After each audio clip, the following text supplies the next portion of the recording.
just don't know. People see me, but they just don't know. Come on, baby, let the good time roll. Yo, what's going on, everybody? It is Straight Outta Boston here, aka the King of Boston, and today we're back for episode 12 of the Houston Rockets Association Mode Season Challenge in NBA 2K14. And you can see here on the screen right now, we're going up against the San Antonio Spurs in the Western Conference Finals. We simulate up to the first elimination game as always, and we jump out to an early 3-0 series lead. So I've only lost one playoff game so far. It was during the simulation, so it's been a very dominant playoff effort so far by the Houston Rockets, and it's continuing in these Western Conference Finals, as you can see. But nonetheless, we're in San Antonio. Game 4 of the Western Conference Finals, a chance for the Rockets to advance to the first final since 1995. And it's a chance for the Spurs not to get humiliated and swept on their home floor in the Western Conference Finals, which is obviously something they'd probably like to avoid. But, hey, it's the same thing they did to the Grizzlies last year, so I don't know, maybe they had it coming to them. Nonetheless, it's pretty much the same San Antonio Spurs group that was here from last year's Western Conference Finals, last year's NBA Finals, with a couple additions like Jeff Ayers and Marco Bellinelli, and a couple losses like Gary Neal. But other than that, it's really the same group for the most part. They do have, I believe, Steven Jackson, who they signed in this game. I'm not sure if he's starting or not. Looks like Kawhi Leonard's getting the start, so I guess not. But Manu Ginobili does get the start over Danny Green, because 2K likes to think that sixth men do not exist. But Kawhi Leonard with the ball, driving right by Chandler Parsons and slamming that down with the left. Kawhi Leonard, a player a lot of people are looking for to make a bit of a leap this year. And he put up like 18 and 11 in the NBA Finals. And a lot of people are thinking, well, he could probably do that in the regular season now if he wanted to. But we'll see. Chandler Parsons with the ball, looking for the pick from Dwight Howard. He's going to come around it, find Howard on the roll. And Howard finishes that one over Tim Duncan with the left hand. Two of the best big men in the game showing themselves right there. Now James Harden with the ball, pick and roll once again with Dwight. And we're getting Dwight going early. He had a big 18-point, 24-rebound game the other night against the Toronto Raptors. And we're looking for a similar performance here tonight. But Manu Ginobili with the and-one layup. Check out that bald spot, ew. But anyway, Manu Ginobili looking like the old Manu right there with that layup. Dwight Howard, sweet outlet pass to James Harden up the court, trying to drive in on Manu, and that's another mismatch. Manu's not a strong defender at this point in his career. He's very old and slow at this point, but still a good player. At times, obviously, he didn't really show in the playoffs last year, but anyway, Harden's able to take advantage of that matchup. Now Patrick Beverley with the ball, giving it to Donatas Motiejunas. I did give Jeremy Lin the start today. He has fully recovered from his knee injury, so he's getting the full minutes back. And Patrick Beverley's back with that second unit, making plays for himself, creating plays for Donatas, and it's looking good right now. 2-point lead, Patty Mills with the ball, looking for Courtney Lee, another new addition to this team that they acquired during the regular season, for the nice slam right there. But Donatas looking for Marcus Camby on the cut, and Camby finishes with the reverse layup, sweet layup right there by the old savvy veteran. But Courtney Lee with the slam, he's looking good right now in the San Antonio Spurs uniform. He's a very good DN3 player, and he can work as a role player in this league. He's had his struggles recently with the Boston Celtics, but Isaiah Cannon with the ball, looking for the 30-foot three-pointer, will not fall as the clock expires, and we're going to take a tie ball game into the second quarter. 19-19 is the score, and you can see here 21-all is the score at this point. Dwight Howard being double-teamed in the post. He's looking for Francisco Garcia for three, and Garcia's coming off of that huge Game 4 against the Clippers, or Game 5 against the Clippers in the Western Conference semis. He's continuing his hot streak right now. And here comes Manu, or that's Bellinelli actually, with the left-handed finish, another foreign-born player on the San Antonio Spurs team. It seems like they're filled with them, but Tony Parker with the ball, driving in with the right, finishing that one over Dwight Howard, one of the best players in the paint in today's NBA, showing it right there. Tony Parker being covered by Jeremy Lin, bad defense, puts it over David Lee, and he's going to get another layup to go. So he's giving the Spurs a 4-point lead at this point. 31-27 is the score, but Harden looking for Jeremy Lin, back to James Harden, being covered by, I believe that's, I'm not actually sure who that is. It's either Bellinelli or it looks like maybe Nando DeColo. He's taking advantage, but anyway, Kawhi Leonard looking for his man Thiago Splitter down low. Splitter, a guy that struggled a lot in the finals last year, but got a big 5-year, $45 million contract into the offseason. James Harden with the ball, giving it to Jeremy Lin, top of the key for three, and he knocks that one down. Jeremy Lin, big shot right there, and we cut the lead back down to one. Manu with the ball, being covered by Chandler Parsons, trying to drive into the paint, spinning around, double teamed, and somehow puts that one in.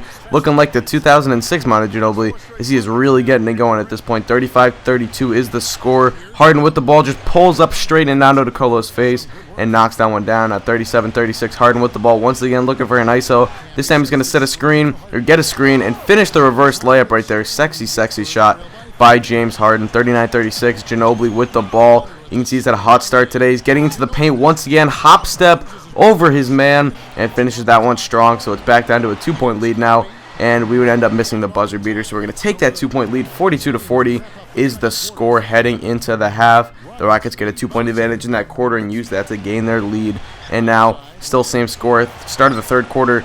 Lynn almost loses it. Parsons recovers it, finds a cutting Dwight Howard, and Howard's going to finish that one with the right hand off the glass. And it's up to a 4-point lead. Tony Parker with the ball being covered by Chandler Parsons, the third-year man out of Florida. Parker driving in, finishing that one with the right finger roll over Dwight Howard. Another impressive shot in the paint by Tony Parker, the Frenchman. But James Harden and one poster dunk right there.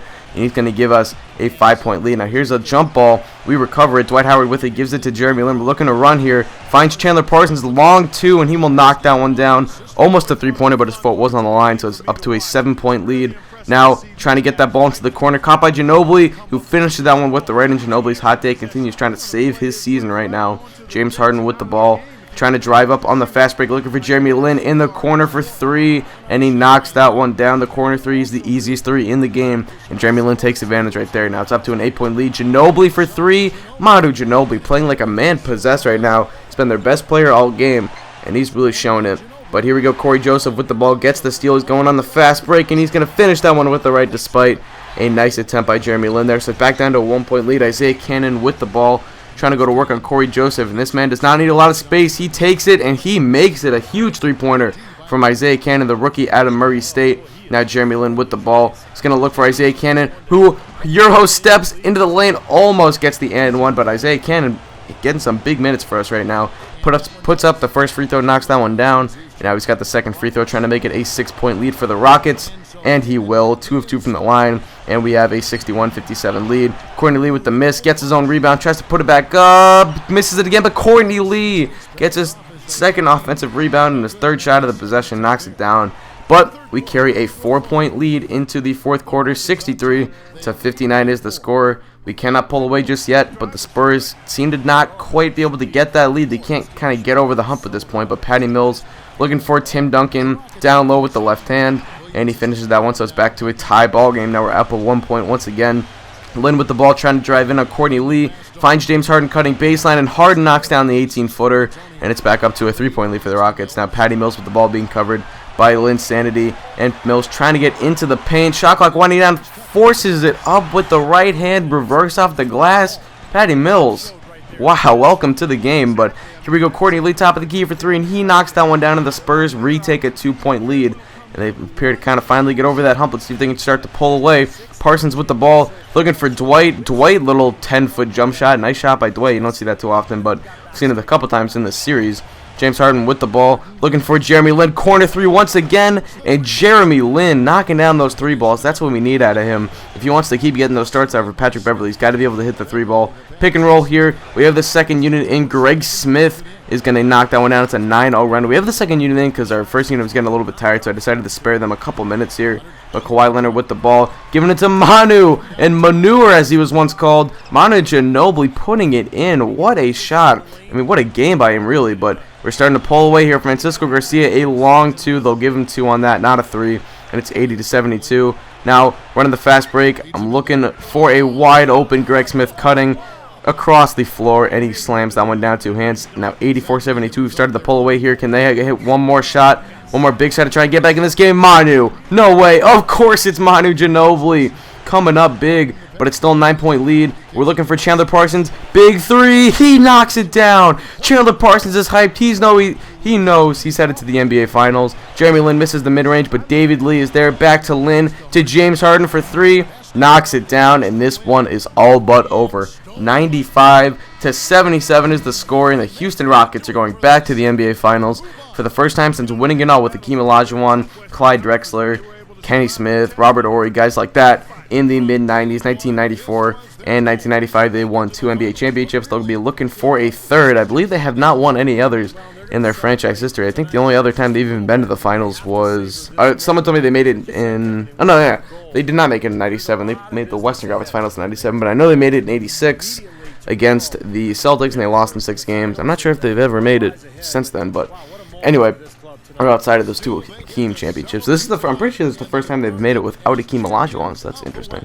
And I'm just like spitting out stupid facts, useless nonsense. But anyway, we get the W. Big win for us. The player of the game is going to be flashing up on the screen in just a moment. For some reason in the playoffs, these like extended cutscenes are always a little bit long. In fact, I should probably cut this out. Well, too late now. Anyway, it's going to be James Harden, as you can see right here. Fear the Beard, player of the game, the franchise guy, the best player on the team. Well deserved. He had a big game. He's really had a big playoff so far. It's been nice to see. He really struggled in the 2012 NBA Finals, and then his only playoff opportunity since then has been that first round against the Thunder last year, in which he had a good series. It wasn't exactly a phenomenal series, but he's really stepped up in these playoffs. He's been able to create his own shot, take advantage of defensive mismatches.